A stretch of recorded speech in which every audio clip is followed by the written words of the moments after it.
today I am going to represent one important topic named as classification of business activities.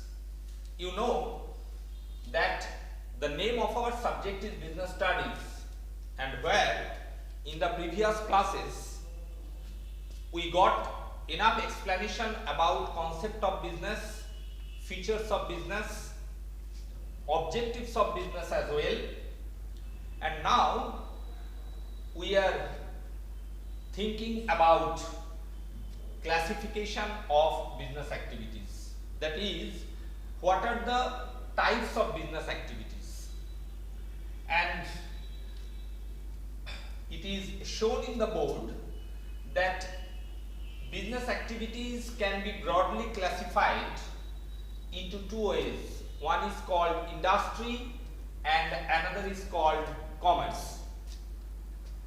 Now, what is industry? If you think in this way, that industry implies that sorts of business activities which involves some particular process used for producing goods and services by using raw material with implementation of technology. And industry involved different types of firm. Many firms, when they are concentrating together, that is called industry. When more than one firm is there or are there, and basically it is classified into three ways. One is primary industry, second one is secondary industry, third one is tertiary industry. This tertiary industry is very much correlated with aids to trade. I will inform you later on in this regard. But before going to the industry, I want to say something about commerce, because you know it very well that you are the students of commerce, and from my past experience it can be said that I asked many students that what do you mean by commerce after attending class 11 classes for 5 or 6 months, and they were unable to answer the meaning of commerce as well. So it is not a indication of a or sign of a true student of commerce. You should know the meaning of commerce as well. So what is commerce? It is also business activities which involves two items. One is called trade and another is called aids to trade. Now, what do you mean by trade and what do you mean by aids to trade? We can say commerce is a summation of aids, commerce is a summation of trade, and aids to trade. Now, what do you mean by trade? Trade involves one business activities which includes purchasing and selling of goods and services, and it is also classified into different way, broadly classified into internal trade and external trade. Internal trade can be classified into wholesale trade and retail trade. You will get one separate chapter about internal trade afterwards. And another one is external trade, and we will go through it afterwards. External trade involves import trade, export trade, and entry port trade. And this is one salient or unique type of trade. You should know what is entry port trade. Now, if I ask you, a trader requires the helps of transportation, requires the helps of warehousing, requires helps of communication, helps of banking system. Otherwise, trade cannot be organized. Or in another way, you can say the trade used to face some sorts of hindrances, and those hindrances or obstacles can be overcome with the help of transportation, with the help of transportation,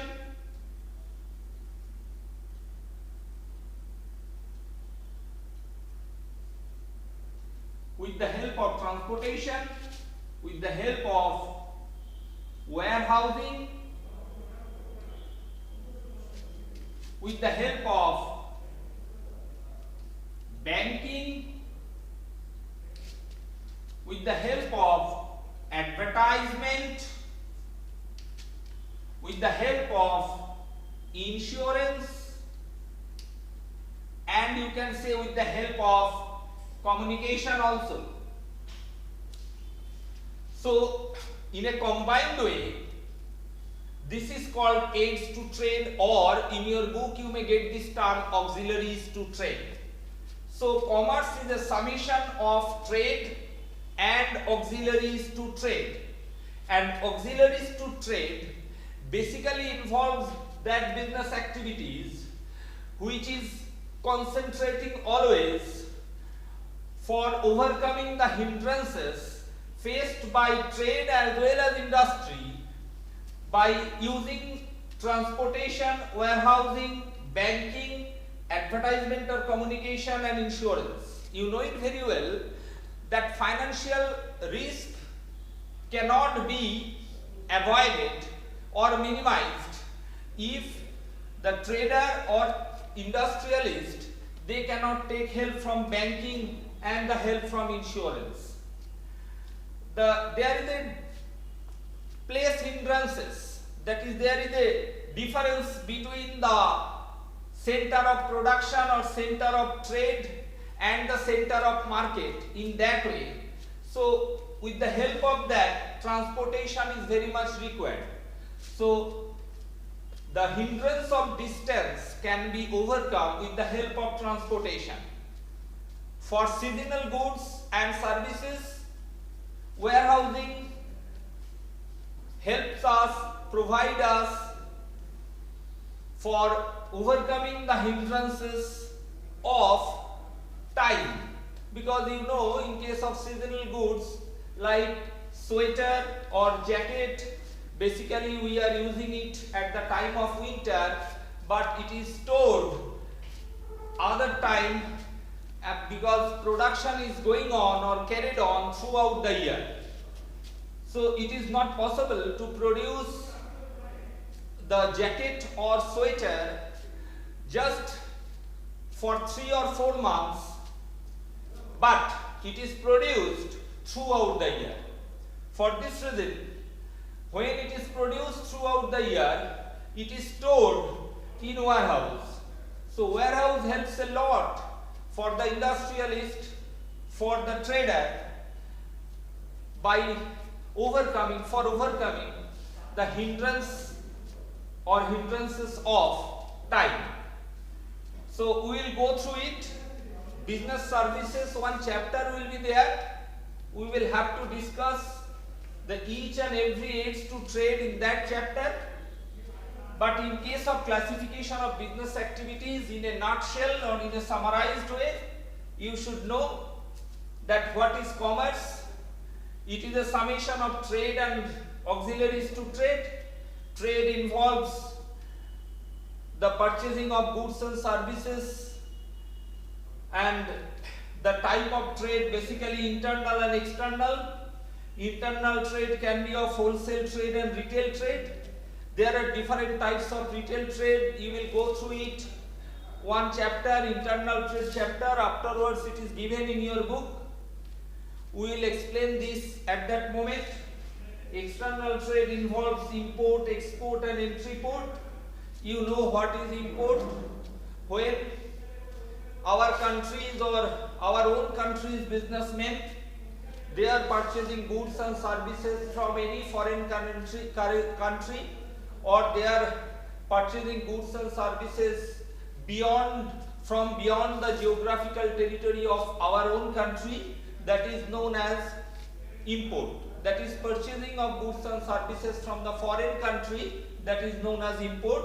In the same way, when we are going to sell goods and services beyond our own country's geographical territory, that is known as export. And what is entry-port trade? It is unique concept, you should know it. Suppose if our country purchasing goods from Bangladesh and selling it to Sri Lanka, that is called entry-port trade. That is importing from one country which is known as foreign country, and if you export it into another foreign country, that is known as entry-port trade. That is when our country is purchasing goods from one foreign country, and by bringing that goods, if that is sold out in another foreign country, that is known as entry-port trade. So trade involves this concept, you should remember it. Many short questions will come and we will get some broad question about classification of business activities. So I think you got enough explanation regarding trade and aids to trade. Now come to the point, industry, it is very common to us, and it was said what's the meaning of industry as well. And industry can be classified into three ways. One is primary industry, secondary industry and tertiary industry. And tertiary industry, basically it is called infrastructure industry or infrastructural sector. Tertiary sector, that is tertiary industry, it involves infrastructural sector. So transportation, warehousing, banking, advertisement, insurance, these are called tertiary industry. These will come within the scope of tertiary industry, and for this reason it was said that tertiary industry and aids to trade are very much correlated. In one standpoint they are acting as a aid for the trade, in another standpoint it can be terminologically it can be said that these are all within the scope of tertiary industry.